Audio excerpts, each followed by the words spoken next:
面对极端气候，立法院的交通委员会提案，要伫气象法中甲极端高温纳入灾害天气。未来依法地当来发布高温特报，相关单位咪当依法来定高温假。交通部嘛表示讲，修正草案这个月会先议过，过来收集各界的意见。外送员坐伫路边，哪像是天气烧热，身体无爽快。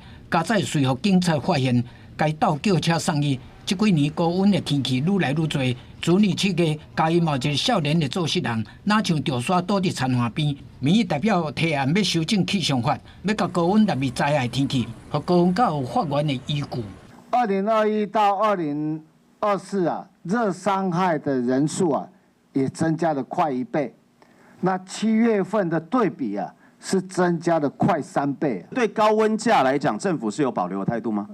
我们赞成这个方向，赞成这个方向。但是那你具体的作为做法以及你的标准是什么，总是要让国人知道啊。另外，目前敢要停班停课，由地方首长决定，嘛常常引起争议。民意代表嘛提议讲，敢会使伫即届气象法的修法，甲法定权交予专业由气象署来决定。气象署回应讲，停班停课的决定确实真为难。不过气象资料敢若是参考因素之一。生活圈是一个因素之一。那另外在水电维生部分，气象的环境的因素之外，有没有其他因素？其实这个不是气象署能够从天气的角度去看待这件事情。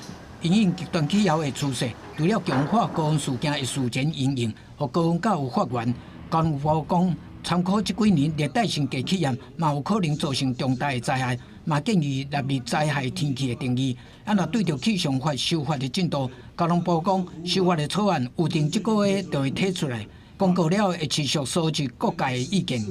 记者综合报道。